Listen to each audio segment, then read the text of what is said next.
Good afternoon. Welcome to TXAPA Live. We are glad to have you guys here today, and we are about ready to go ahead and get started. Our program today includes a safety share, and we are going to spend our time today on temperature. Temperature is our topic today, and we want your questions at any time. So let me bring in Mr. Chuck Fuller.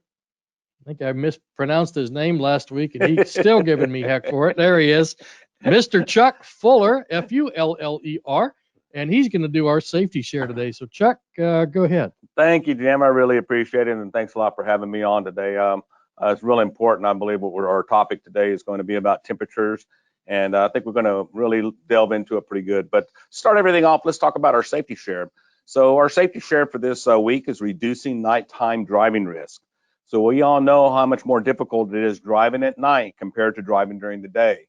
While statistically, we only do 1/4 of our driving after sunset, 50% of all traffic deaths happen at night. Wow. So when daylight saving times end, which is for 2020, that's 2 a.m. Sunday, November the 1st, just a couple of weeks away. Coming up, yeah. Many people will find themselves spending more time driving in the dark.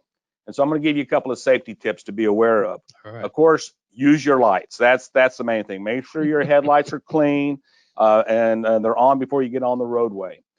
Be aware of distractive lighting as well. Dim your interior lights so that the critical controls remain visible, but they don't disturb you and disorientate you and effectively give you a glare on your dashboard. Mm-hmm. Routine testing of all your lights, including turn signals and brake lights. Slow down. Speed kills. Speed-related crash accidents increase over 10% from day to day or from day to night, and it's due to lower visibility. Wow. Okay. Shorter reaction time. So drive at a safe speed. Keep your eyes peeled. While your attention should always be focused on the road, it's especially important at night. A few hazards to be looking out for, of course, with vehicles without lights. And then, of course, debris in the road. And we know when we're getting into this cooler weather, we're going to have animals crossing the roadway. So we're going to have a lot of animals crossing the roadway. Be aware of that. And then, of course, be a defensive driver. After dark, stay alert is essential. You're behind the wheel. Be defensive. You're 4 times more likely to be involved in an accident at nighttime. Wow. If you have been drinking and driving. Yep. And that's why I always have a designated driver. My wife cannot see at night, so she says. So I am always the designated driver. Just saying, she has a built-in designated driver because apparently she can't see at night. There we go. So, but anyway, be safe out there. All of our safety shares are on our website, TexasAsphalt.org, and we have a slew of them out there. We put them out there just about once a week. Yep. And we got a lot of them out there. And again, anytime that you guys need a toolbox safety. Our safety shares are out there. Yeah, you can just get right there up on the slide. You go to the TXAPA website, click on resources down there, click on safety shares, and they'll all pop up right there for you. So, hey, thanks a lot, Chuck. I used to do a lot of driving in my old job. I used to do a lot of driving before COVID. Yeah. And be coming back. And I noticed one time, and it never really dawned on me how bright my console light was, where my dashboard was inside. And it was literally throwing light up into my eyes. And so I finally, I've been driving for a couple years now. I finally realized you can just dial that thing down there and you don't need much. And it really makes a difference. And, this whole safety thing, this nighttime, as you always say, nothing bad happens till something bad happens. And we gotta be careful out there. I have a rent car right now. My car's in the shop. And I came to work this morning and I didn't have the lights on automatic. I just had them on that the park light. Yeah. And I had to get out and look because it just didn't look right, Wow. And it's because it's a brand new, new vehicle for me. For you. I've never driven it before. Yep. And so, it was, so driving with your lights on, it sounds kind of basic, but I fell for it this morning coming to work. But anyway, got it going. Good deal. All right. Well, let's go ahead and get started here. We've got our topic today is temperature. And so you guys are asking, why are we spending time on temperature? So Chuck and we're going to talk about it this morning. So Chuck, why is temperature, why this afternoon, I'm sorry, why is temperature important? I mean, and you think that it's just so simple, you know, but as we come into this cooler weather, into this cooler days, you know, we have cooler mornings, and then it gets up into here in Central Texas. We've been getting up into the 90s, going from 60 to 90. Big swing. Big swing. And typically that's going to cause you a lot of issues out in the field when we're dealing with compaction. It's going to have a lot of issues at the asphalt plant. Humidity has some issues. And as we get closer and closer into this winter paving, we all want to continue to pave. That's the whole thing. But how can we do it where we're doing it effectively, right? We want to make sure that we have durable, long-lasting pavements, and there's a lot of technique in it, and being able to do that, and that's what we're going to be talking about. So that's the reason why temperatures are so important. And I'm glad we're talking about it now in October, because again, this morning it was 60 degrees, or yesterday morning it was 60 degrees, and in the afternoon it got up to 93. So there's a big swing there. That's a big swing. And we really need to pay attention. But we can effectively pave when these temperatures are cooler if we just do the right thing. And that's what Jim and I are going to talk about. And that's the reason why. That's exactly the point. We just got to be smart about it. Got to think about it. Got to plan ahead. Got to have a couple contingencies. Maybe have a backup roller in order to adjust as conditions warrant. But like you're saying, you started out cold and then you got hot. Well, at night you're starting out hot and you're getting cold. So we're going to go through that today with a couple exercises a little bit later on, doing some cooling rate calculations, and make you guys quiz you guys a little bit. But let's go ahead and get back to the PowerPoint, and let's talk about the current specs. You know, it's been a crazy year with specifications. You know, I think there's been a lot of good changes, but there's just a lot of changes. Yeah, there really has. You know, what you want to. You know, we've been doing these specification education programs for our members, and those always seem to go off well. But you know, there's just a lot of stuff out there. Yeah, so 3076 and 3077 are dense graded mixes. You know, we're going dense graded. 3076 is taking 341, and 3077 is taking the super pave. But those specifications have changed, and the materials and test division. Travis, Ryan, and Anand, they've really embraced temperatures in these specifications. And guys and gals, we're coming down the pike where we're going to have 4 more new specifications. We're going to be talking about the TOM, the PFCs, the SMAs, and the thin bonded wearing course. And it's temperature related. I mean, they've really embraced temperatures. They recognize the fact that if we don't get our temperatures right, both in discharge temperatures, placement temperatures, and compaction temperatures, then we're not going to be able to get uniformed compaction behind the screed. Temperature, I just got finished. Dr. Epps walked through here a minute ago, and I told him, I said, temperature equals density. What did he say, Jim? He said, if you compact it right. If you compact it right. So if you got the right tools, temperature equals density. So I thought that was pretty good saying. But anybody who has anything to do with the new spec, this is the new spec for surface temperature. Let's start with surface. Let's get into surface first here. So this is the minimum surface temperature utilizing infrared bar. So infrared scanner. So if you can see here, what Materials and Tests has done, and it's a good idea, and I think we all agree with this, is that the minimum paving surface temperature is tied to the high binder grade. Instead of just having one temperature for all, we tied it to the high binder grade. Because it makes a difference. It really does. So your 64 is 35 degrees, your 70 is 45, and your 76 is 45. And of course, for night. Yes. Yeah. And day you get another 5 degrees. You get another 5 degrees. And we'll talk about why later on. Absolutely. So this is going to limit you guys in terms of your paving season.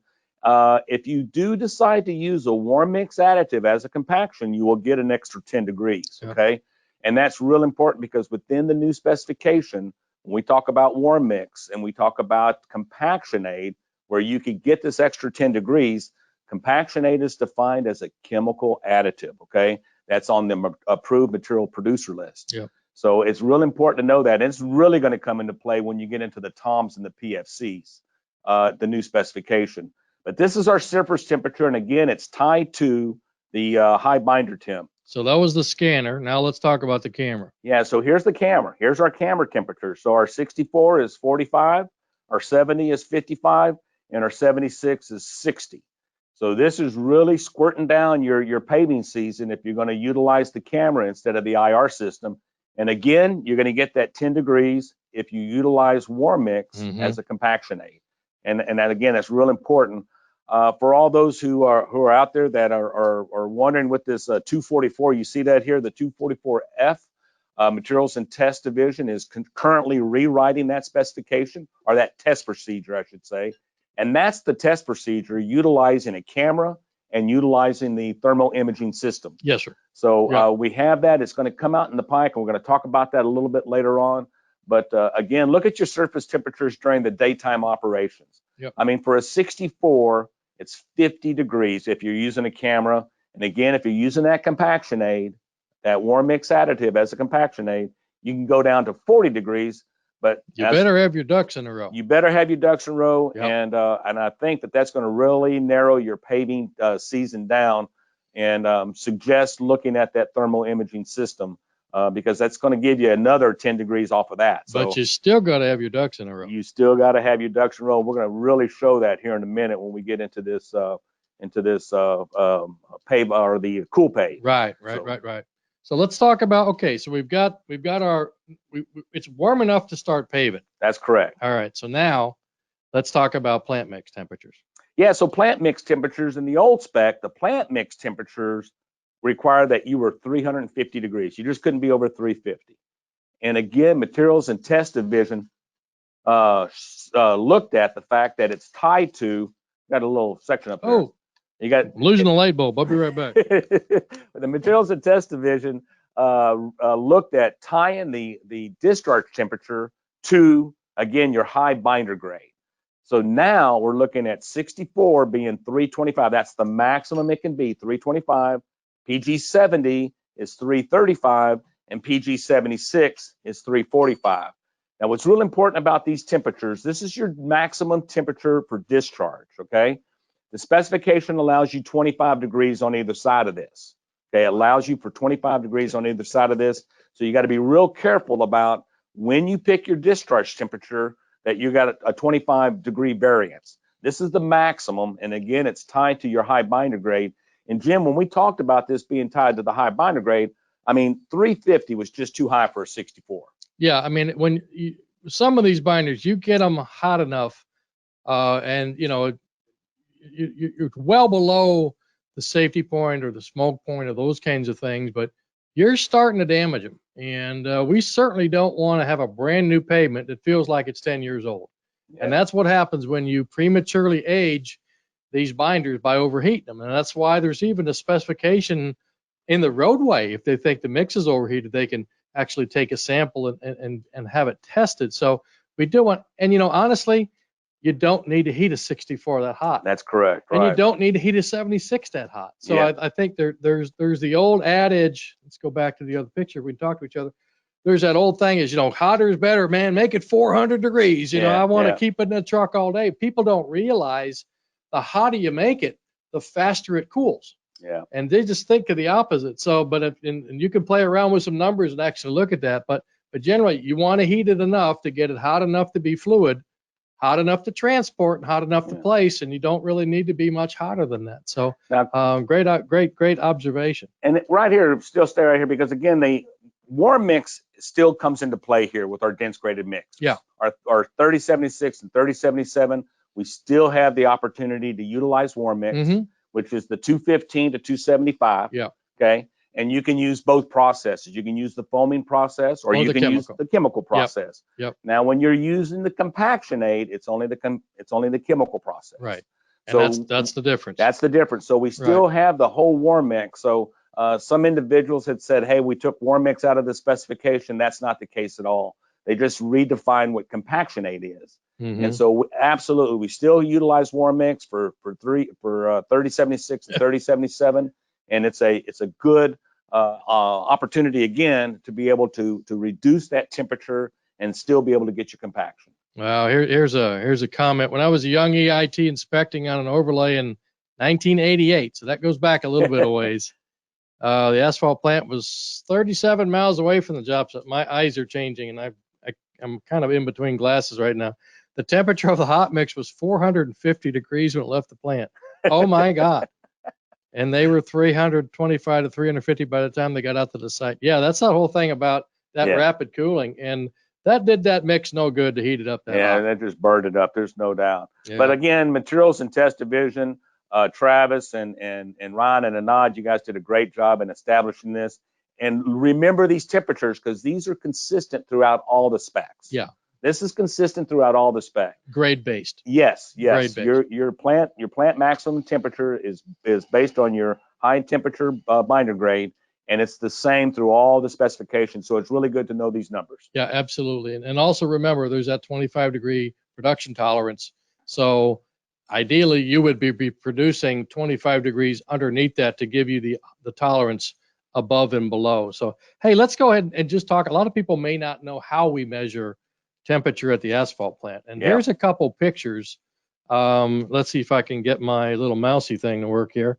Yeah. And the one on the left is a probe type direct read probe. There's the right on this chute right up here is the discharge chute coming out of the drum, and it's running right across this probe down into the base of the elevator of the slack conveyor. of the slack conveyor, and so that goes straight up. So that mix is going to come right straight across Yeah. that. Any problems with that? Well, that's a thermocouple, and it's very, very accurate, except for the fact that if it gets caked, if it gets stuff on it, and I've seen them caked up, you know, where they don't keep them clean. You can actually even see on the one right there where your little red dot's at, is that it's kind of got some cake up on the bottom of it. A little bit on the bottom. Yeah, you're right. You're right. Yeah. So, you know, sometimes those things can again give you a faulty reading because of being either caked up or you know, the guy that's working, the ground guy might have, you know, knocked it out of the way, hit it with a shovel, you know, and they do go out. You know, thermocouples do go out. So, but that's the temperature. So let's look at the other one here on the right-hand side. This is actually an infrared thermometer. Yeah. And this is on the other side here. And here again, here's the discharge chute, and here's the infrared. So it's a non-contact, just like the infrared guns we have. And I forgot to bring one. They're sitting in my office. We were going to talk about those later. So you got two forms here. Yeah. Yeah, got two forms. So that's really good again, because that's the thing to pay attention to when you start having temperature fluctuations, to make sure that you don't have a thermocouple going bad, or like you said, your infrared going bad. Yeah, they got backup here. This is they call that redundancy, and redundancy is a good thing. So, all right, so let's get on to road mix temperatures before the paver. Okay, so here we are. Yeah, so this mix has been produced in the truck, out to the job site. Before it goes into the paver, we have another measurement point. And this is a brand new table, okay? This is a brand new table. We never had this before. I talked to Travis during our when we were at the short course about temperatures. Travis presented the new specification, and I was kind of asking questions as we were going. But this is a new table, and this is the minimum mixture placement temperature. And again, it's attached to the high binder grade of the 64, the 70, and the 76. So before it enters the paver, we have 260 degrees, 270 for 60 or for PG 70, and then 280 for 76. And again, if you're using the warm mix additive as a compaction aid, you get a 10 degree. Okay, so this is a pretty good chart here. And if you look at this and you start thinking about the maximum production temperature, and then you have a minimum temperature coming into the paver, you have some constraints there that you really have to pay attention to. And the thing about minimums and maximums, this is going to come into play here a little bit later on. But it's 259. Yeah, we'll talk about. If you're at 259 or 258, or you know, that's the minimum is 260 for a PG 64. Right. So it's an issue. I mean, you know, we're using devices, and my runner just came in. My runner came in and brought me my thermometer. I have a very, very elaborate. He's got PhDs more than anybody, Dr. John Epps. So John's in the house for some meetings today and tomorrow. So thank you, John. But you know, these things, and we'll talk more about them here in a little bit. you know, they have a tolerance. They have an accuracy level. We're going to talk more about that, but these things they're great tools. They are the indispensable tools, but every instrument has got a variability within it. And so before you leave this slide here, Yep. also, I just want to make sure everybody's aware with our dense graded mixes, that's 3076 and 3077, Yep. we do allow warm mix, okay? So the minimum placement temperature of a warm mix is 215. And of course, we got that temperature requirement with the warm mix, 215 to 275. So you do have that. So if you're running a true warm mix, they give you that latitude. Yeah, we may need to do some more. You know, a lot of people are afraid of something like that because they go, you can't lay mix at 215. Right. And, you know, honestly, I wouldn't either. But, you know, maybe at 275, or if you got a really thick lift, you're trying to open early. I think there's some opportunities there. And I've seen some really good warm mix being used elsewhere. Not Absolutely. seen it here, but you know, it does work. You know, I think it's another thing. It's got an application. And there's some potential benefits for it. So, and the warm mix, again, they didn't take out the wording. You can use warm mix on all the projects, Yep. or if it's required in the plan notes, but you can use it on all the projects. So they really worked in that. Materials and Test did a really good job in the way that they worded the warm mix and then the compaction aid.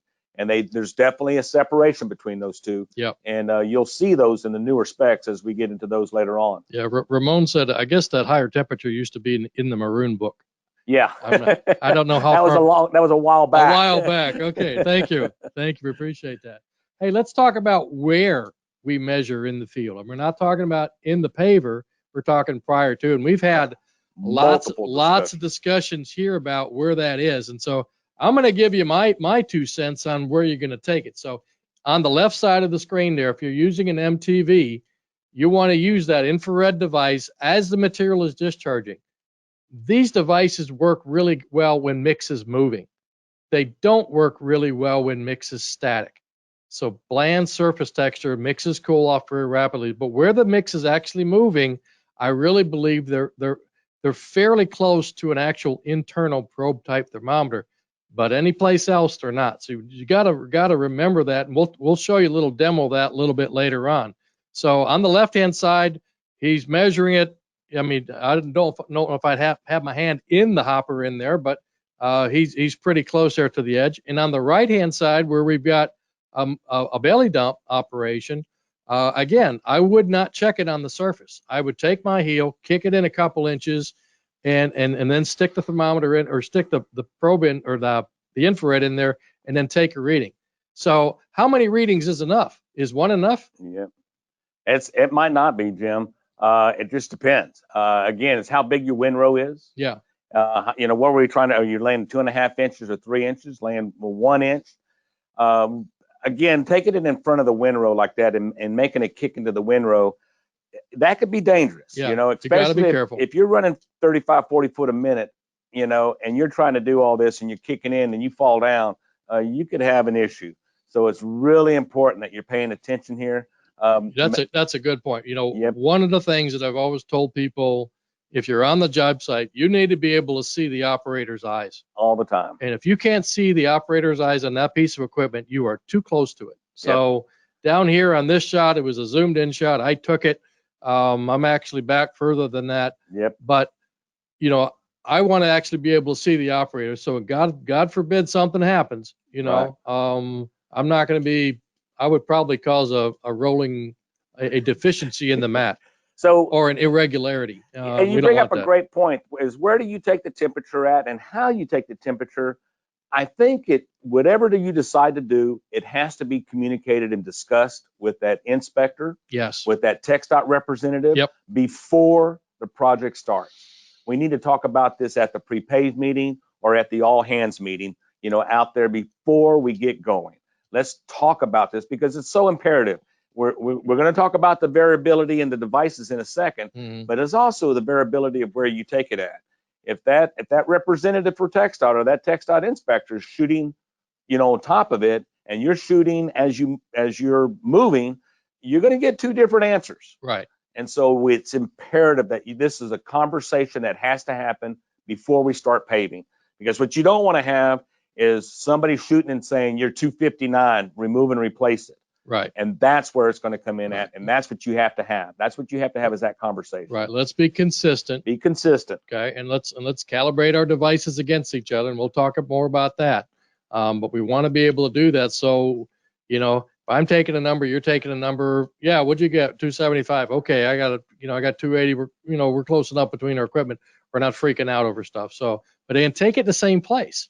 Absolutely. Don't be like, I'm going to take it here now, then take it there. You're going to get a little bit different numbers. So be as consistent as you can in this whole operation. All right. So where are we at? We are on road mix temperatures behind a paver with a camera. Yeah. Okay. So this happens when you're running the camera. Doesn't happen with the scanner. It does not. And this is following the density profiles also. Right. So when do you run a density profile currently in the old spec? Most people still running the old spec right now. They haven't been running the new spec. So the old spec says that after 60 seconds of a paver stop, 60 seconds, that's 1 minute, you're supposed to run a density profile. In reality, I don't believe that that's ever happening, okay? Because the paver stops 60 seconds multiple times throughout the day. Yeah. So again, the guys at Materials and Test have equated, instead of a time frame, they put it into a temperature frame. So again, when your paver stops and that material directly behind your screed on the uncompacted mat goes below 250 on a 64, 260 on a 70, and 270 on a 76, you have to run a density profile. There we go. Okay. And then of course you're going to follow underneath that density profile. 2 fails and you're going to have to stop and you're going to have to figure out what you're doing wrong and so forth and so on. So again, this is another reason to look at that thermal imaging system, because with the thermal imaging system, this doesn't come into play. Right. It only comes into play with the camera. Okay. So it really is important to know this. And again, it's attached to the high temperature binder grade. And again, these numbers are consistent when we get into the SMAs. And so you'll be able to see these numbers. They're very consistent throughout all the specs. And I think that's one really good change that has been made and is being made with the other specifications, that for the people on the roadway, we're all talking the same language. Same language. If I have this mix, I got to do this, and that mix, I got to do that. It just that's crazy. If it's all as close as it can be, unless there's other reason why. Right. Right. So let's take a look at a couple little pictures. There on the left-hand side. Let's see, where's our little thing? There it is. There's our scanner. There's the newer type laser scanners, and gotten away from the bars in many places, I think the bars are still around, but the new technology is a single device. That's right. That sweeps the whole pavement from side to side. And then on the right, you've got the FLIR E6, I think it is, which is the standard one used for TxDOT, and just a standard infrared thermometer that you can get at Granger and Tractor Supply and Harbor Freight and every place in between. So, those used to be a couple $100, and you can get them for $40 now. So there really isn't a reason why not to have one. And again, we'll talk a little bit why. The center there is a picture of a screenshot of the actual mat from the camera. I don't have one off the scanner. I'm missing some files, but that's kind of what we're looking at. But again, consistency and in this whole process. So here we go. All right. So what else we got? So this is a little summary. Yep. That we just kind of put. It's not in the spec, just something that Jim Warren wicked out this morning. Just kind of summarizing some of these temperatures, and you can see there's consistency in there. That's correct. There's also differences based on what binder type, which is what Chuck has already said a couple times. And then there's an extra temperature in there when you're using the camera, which is behind the screed. So you got your day-night temperatures, your 30 for your 64, you got a 325 max, a 260 degree minimum. Your surface temperature has got to be 35 or 40 to pave. But if you're doing the same thing with a camera, everything's the same, right? Yep. But you increase that temperature on the surface. Yeah, and we also have that the one behind the screed. We're adding that additional temperature check as well. So. Yep.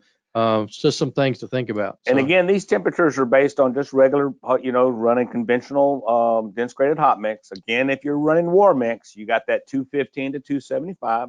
They allow that. And if you're running a compaction aid, you get 10 degrees. So be aware of that. Again, there's some caveats there. And again, when we get into this cool weather paving, that's going to come into play a whole lot more. And you might be thinking a little bit more toward using that that thermal imaging system with a compaction aid, and it's going to be able to give you a little bit more leeway to be able to open up your paving season, and that's what it's all about. And again, the reason that they're doing that is because they know with consistent temperatures across that mat that you're going to be able to identify that with that thermal imaging system. You're going to be able to get a little bit more consistent compaction and get a little bit more consistent mix behind the mat. Want to maintain the consistency to get the density, because it's all about getting the density. It's all about getting the density. Using the right compactor. That's right, using the right compactor. Thanks, I like John. that. All right, okay, let's take a quiz. All right, here we go. Go back one. There you go. I got to get on the right thing here. All right. So a typical infrared handheld thermometer has got an accuracy, or I don't know if it's accuracy or precision, of about 2% of the actual measurement itself. Okay, so without using your calculators, guys, what's 2% of 345 degrees? Okay. Well, I did the math earlier, and it's 6.9 or almost 7 degrees. So that's, when you read this, even a probe type, any thermometer has got a variability in it that you can expect.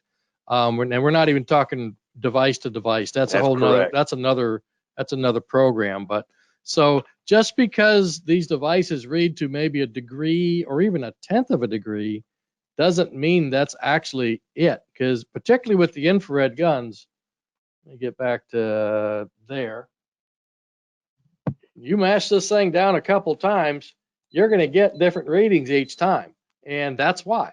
It's not a direct reading. It's a indirect type of reading, but it's I can't read. So you got the 7 degrees variability just in the device. I mean, that's just the accuracy, right? I mean, you got a 7 degree variability and that. And again, when you're talking minimum and maximums, that is huge. I mean, that's a huge, because again, you get somebody out there that's got the new shiny badge. They just got their 1A and they got their 1B and they're out there inspecting. And again, we're shooting that device and it says a minimum of 260, minimum of we got to pay attention to that, because you do have that variability. Yeah, we had a couple of people write in and actually say 7 degrees. And one, Lawrence says, the tech out in the field is not going to say 6.9018385949. Yeah. Some of them might. Some of them might. I'm telling you. Yeah. Yeah. Some of them might. So good. Thank you for weighing in there. So let's talk real quickly about calibration. Any device, I'm a real big lab rat, and that's kind of where I started in the whole business a long time ago. And I've always been about doing things right in the lab. And anytime you use any sort of testing device, you got to be thinking about calibrations. And we don't when we talk to temperature. And this is something that we need to talk about one of these days, about having these devices calibrated and having some sort of traceable system with this. And because if these are being used for acceptance, this is a big deal. This is a big deal. A load of asphalt, 25 tons of asphalt at $100 a ton, that's $2,500. That's a lot of money. And if we're doing it based on a $40 or a $5 thermometer, I'd probably want a couple reasons. So, I mean, real quick, you're doing probe type thermocouples, a pan of boiling water is going to tell you ought to be pretty close to 212. Yep. You can even use the infrareds if you are perpendicular to the surface, and that should get you pretty close. And if it's 210 or 215 or 208 or something like that, that's not bad. If it's 258 degrees, you better be attentive. It might be time to upgrade. It might be time to go back to Granger. Yeah, it might be time to go back to Granger. So, any questions? Some of you guys have been weighing in already. Thank you so much. We appreciate it. And let's go ahead. Now, a couple months ago, we just had kind of a wild hair and just playing around with the lab. I got a bucket of mix, and thank you for Austin Materials for donating a bucket of mix to us. So what we did is we just wanted to play around in the lab, and we're going to go through a little demo here. And I took a bucket of mix, and let's see if this is going to play. Okay, we just dumped it on one of Corey's tables over at the HMAC, and he did make me clean up. I put a thermocouple on the table, okay, down there. So there's basically a 5-gallon or 4-gallon bucket of mix, and we stuck a couple probe type thermometers in there, trying to get down in the middle one. This one hit the bottom. I had to kind of pull it back out a little bit and put it in on an angle. Then we took a probe type digital thermometer and put that in there, and we started just checking temperatures to see what would happen. All right, so that's the first video clip, and this is just a picture of the second video clip. And if you can see closely, it's maybe a little bit hard to see on your screen, but I'll read it off. Down here, the bottom number is about 208 degrees. That's the table. That's the temperature on the table. Okay. Wow. Okay. Yeah. And the mixed temperature is about 280 or so. Again, my eyes are failing me. And I look at the probe type thermometers, and they're in that 275 range. So that's about where they need to be. Yeah. Yeah. But if you look at the infrared thermometers, and this is probably 5 or 10 minutes later, this mix has been sitting here for a while. Yeah. They're down to 220-ish or something. Again, surface measure. Surface temperature is way lower. Surface temperature. So yeah, that's a different. Oops. Do not want to do that. Do not want to leave the webinar. Hit the wrong button. I got too many computers up here. All right, here we go. That's a big difference. Yeah, that's a big difference. So we're just checking. Again, you hold the button down and those numbers are going to vary some. So let's go on. And so now what we did is I grabbed one of the mixing paddles out of one of Corey's mixing buckets, and right. I did put it back, I think. And we're just going to spread the mix out. We're just going to drag it out into a kind of a ramp. Right. So we've got anywhere from 4 or 5 inches down to an inch, right? Down to an inch or so. Yeah. So yeah. we're kind of just dragging this out here, and then we kind of wanted to look at the cooling rate based on the thickness. So it you would looks like a safety taper there. It does. That looks like the back of a screed safety taper. Nah, well, we're doing what we can do. So, so then what we did is we mounted it over time, and I'm making this really short. It actually took a while to do all this. But again, you look at the temperatures, and the internal temperatures are still pretty high, and the 70s. Yeah, and the digital thermometer clicked off, but it was still reading about the same temperature it was before. I got it here in another shot. But then what we did is we took one of the infrared cameras and we scanned the pile. Okay. And this is interesting. So let's play a little video clip here. We're scanning from thick, and I've got a little GoPro, and Corey's the hand model here, so he's scanning it. And all of a sudden, you see what? A cold spot. Wow, look at that. It's a cold streak all the way across the mat. Wow, look at that. We sat there for a while and go, what the heck's going on here? But that little spot right in there was the toe or the bottom of the slope of the pile. Yep. And so when we pulled it over, guess what? We pulled the hot mix over it, and the hot mix actually got hotter as it come away from it. And then it drops off. Right. Obviously. But the thing about the infrared cameras and the scanning something is I don't know anybody who's got infrared vision, but these things are great for looking at things and telling a story that you normally can't see. I was out on a job with one of these, and one of the guys in the back of the screen, he had empty of a water bottle. He dribbled a couple dribbles out on the mat. Right. And I was like, well, you swung the camera over there, and it got it. Boy, it just popped out like a laser beam. So those things. This is unbelievable video. I've seen it before, but this comes into play with item 244F.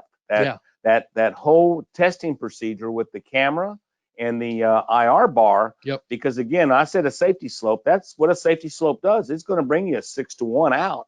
Mm-hmm. So in other words, 30 degrees, I think it is. Yeah. But so I mean, if you include that as part of your reading, you're going to have a severe segregation issue. You're going to be. Yeah. So that's something to pay attention to, guys, when we're talking about 244F. And we probably should show that video to Travis and those guys over there, because again, that to me is a eye opener. How you saw that toe and that cold spot where that toe was at. Yeah. Because that's exactly what's going to happen in the field. Yeah. Just pop right up. So it's 40 minutes into the hour. We got about 20 minutes left. We want to go ahead and do some scenario based discussions here. So There are several pieces of software out there. One is, and I've talked about this more in my tech tips, and we've talked about it in other webinars, but want to go through it again in a little bit, maybe a little bit different style, because Chuck and I are going to kind of play some games here and just talk about changing conditions on the roadway and what that does to what's called the time available for compaction, or the cooling rate of the mixture. So let's go ahead. I got to switch machines While he's switching here. over there, by the way, There we this particular app is on our webpage, TexasAsphalt.org, underneath resources. We have this. We have several apps there, but this multi-cool app is one of them that's there. You can download it on your phone. Yep, there it is right there. There you go. Yep. And you can utilize this on your phone. Your guys out in the field. It's very useful. Anybody who's dealing with asphalt out in the field should have this on their phone. And we're going to show you why here in about 2 seconds. All right. So here's the actual program. This program is called Multi-Cool, and it does basically the same kind of thing as the PaveCool does. But this one runs on a PC, and it's easier to do than trying to hold a camera up and show it to you on my phone. So what you can do within this program, let's see if this is going to, yep, we got my cursor, is you can change the time and the date. You can change the environmental variables, lifts, your mix information, and your base information. So let's just kind of go through. Okay, so say it's 90 degrees today, 5 mile an hour wind, clear and dry, 30-degree latitude. We're doing a dense graded. Let's change this to 64-22 real quick. Got a 3-inch layer. What kind of mix is that? A B mix, right? Could be a B, could be a C. Could be a B or a C. Got our delivery temperature, 300 degrees, and a lot of people use 175 as a stop temperature. And then our base temperature for using asphalt. You can also change this to different materials. We're just going to talk about asphalt because asphalt is the thing to use. So, so what do you got? You got a 70 or 64? Well, let's make it a 70. You like big numbers. There we go. 70. Okay. And so that's our calculation. That's our numbers. So you guys think about that. You know, how long is it going to take for that mix to cool from 300 degrees to 175? Okay. So ticking clock, and let's calculate and see what we get. 96 minutes. Holy cow. Well, you got a hot day. You got a thick lift. And you remember that little demo we just did. You get a pile of asphalt, you keep it in a mix. It's going to stay hot for a while. Yep. Now, you were supposed to check me on this. The 300. The 300. Yep. Is that, did I put in the mix design temperature or the actual delivery temperature? Yeah. So that's a good point. So the delivery temperature, if you discharge temperatures at 300, it's not going to be 300. It's not going to be 300. It's probably going to be more like 270, 280, depending on the haul. 275. Let's put 280 in there. Yeah. Okay. And so now the only thing we've done is we've lowered the delta of 20 degrees. Okay. Right. So we're going from 96 minutes to 79 minutes. So we've cut off 20 minutes. 20 minutes. That's still a lot of time. Absolutely. That's a lot of time. But again, thickness matters. So let's change the thickness. Let's go from 3 inches to 2. Okay. And it should reduce it some, right? Absolutely. And you still got the delivery temperature at 270, 275? Yep, 280, yep. Now we're down to 40 minutes. 40 minutes. So we've cut that in half. Because of one inch. So let's half it again. Let's go to 1 inch. So here we got a 1 inch tom mix that we're doing at a 70 minus 22, that's done all the time. At 90 degrees. At 90 degrees. Gosh, I mean, my goodness. And I got 12 minutes. You have 12 minutes. Whoa, we went from 40 to 12 with 1 inch. So I've been playing around with this literally for about 30 years and this kind of stuff. Yes. And the information that I've been able to gather is if you've got about 15 minutes, you're good to go because you can get everything done, breakdown, intermediate, finish roller. Nobody's overspeeding, just nice operation, kind of going pretty consistent. And you can get it done. When you get below that, guess what you got to do? Yep. You got to kind of start thinking about what you're doing and that. So let's change something else. The other thing you got to remember is that when you drop it down to 1 inch, your paver is going to be speeding up. Your paver is going to go faster than the 35 or 40 foot a minute. So now you got to cover more ground. You got to cover more ground. Yeah. In that time frame. So when you're dropping it down from 3 inches to 1.5 inches, you're going to be increasing your speed of your paver. You know, that's all that stuff comes into play here. Yeah, and there's a whole nother webinar we did on balancing production rates, Absolutely. and we'll show you a link to where to get all that information as well. So let's switch this over. Let's do 3/4 real quick on a hot day. That's a Tom Fine, Okay. Tom F All or right. PFC. I mean, not a SMAF. Right. So, but yeah, go ahead. 8 minutes. 8 minutes is all you have. Now we don't have much time. Right. Think about how much 8 minutes and how fast a roller moves, and can he cover the whole mat? So what's your ambient temperature right now? 90. 90. So we just talked about yesterday, it went from 60 degrees in the morning to 90 at night. And we know people are still paving at night, right? So what if you go from 90 down to, say, 70? Well, I got 60 in here. 60. Let's just put it in here. Now, again, we could have the argument over ambient air temperature versus surface temperature, Sure, and that's there's some issues there. But just to kind of keep things simple for discussion purposes. So now we're down to 5 minutes.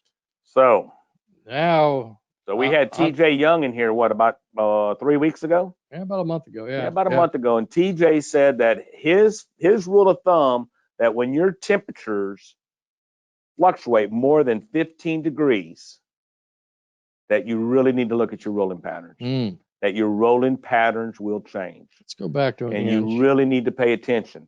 So if you're having issues in cold weather paving and you're struggling with densities, look at your rolling patterns. Your rolling pattern is going to change throughout the night. Right. Is what I'm trying to get at. Right. So when you're going from 90 degrees down to 60 degrees and you have a rolling pattern there at the 90 degrees, and as the night comes on and we're starting to cool off, you really need to concentrate on those rolling patterns and stay on top of it. That's the main thing, is that you're going to change your rolling patterns. It's the same thing if you got a 90-degree day and all of a sudden the wind kicks up and you have clouds come in, you know, your temperatures drop. It starts to drop. It starts to drop. Yep. We had this discussion with one of the companies out there in Lubbock. So yeah, and we talked about that wind out there in Lubbock, and it could be 90 degrees out in Lubbock and the wind's blowing 30 miles an hour, and it really reduces your time on your compaction. You get an overcast day, 30 mile an hour wind. Yes. It's certainly going to affect things. Yeah, we had multiple conversations. Yeah, I mean, it cut 2 minutes out of 8, so that's significant. That's significant. And we really need to look at rolling patterns at that point. So I'm going to go back. We've got a little bit more time just to do a couple more, and I'm going to put the wind back down to about 5 or so. Again, you can play around with this all day long, but I'll tell you, one of the big drivers on this whole thing is thickness. And you just see I went from 1 inch to 1.5 inches, and I almost doubled it. So it's significant. Now, we were talking about this before lunch, and you brought up a really good point. We started talking about these delivery temperatures. What if you get a hot load? Yeah. Oh my goodness. Or what if you get a cold load? What do you get with a cold load? So let's run a hot load in here. Let's say we got a 320. So you're still within the specification. Okay. Right. And so what's that do? Now I've gone up to 20 minutes. Right. So my thought is, if I based everything based on 14 minutes, and now the mix is still hot. Right. Okay, and I move on, I may not get the level of density that I thought. Yeah. Okay. Yeah. And it's still hot. So. And it could be a tender mix at that point, at that temperature. Yeah. When it becomes a hot load, drop it down. Say that you have a discharge, or you have a temperature of 280 or 290 at the, and then you get a cold load. You get a cold load that comes in at 260, right at that lower end. Okay. You know, what happens at that point? 11 minutes. 11 minutes. So your dumper, who's supposed to be taking temperatures now as he's dumping, right? Should he say something when he gets a cold load? Yep. That's a good point, Jim. I mean, what does that dumper do when he gets a cold load? He's been doing 300, 290, 300, 290, 260. He ought to be yelling back. He ought to be saying, hey, cold load. Tighten that up, baby.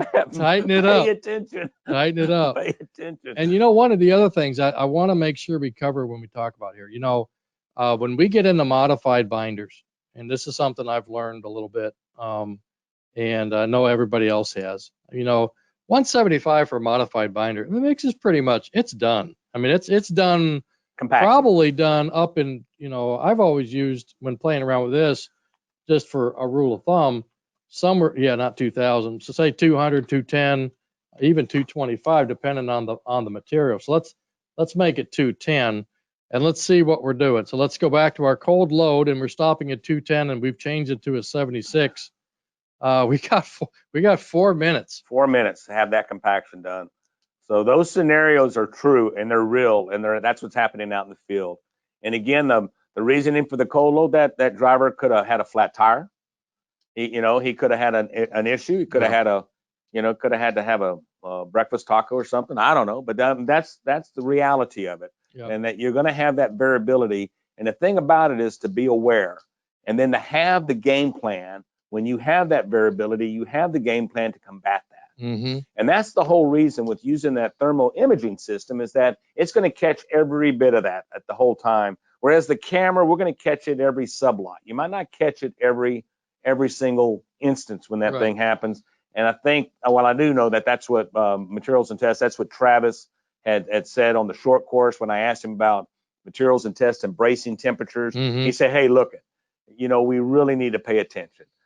We know that temperature, again, equals density when you have the right tools, but we really need to pay attention at the consistency of that temperature behind that screed. Right. That's where it really counts, and that's where we really need to pay attention. And that's the reason why Materials and Test has added these 3 or 4 extra tables. Yep. And this is really going to come into play when we get into the TOM, the PFC, and the thin bonded wearing course and the SMAs. Mm-hmm. So currently with the TOM mix, the old spec, Jim said that if you were running an IR system, you could pave when it's 32 degrees. Oh, I wouldn't want to pave when it's 32 degrees. And so Materials and Test has recognized that. Yeah. And of course, we're still evaluating the TOM spec, but the new TOM specification is 60 degrees.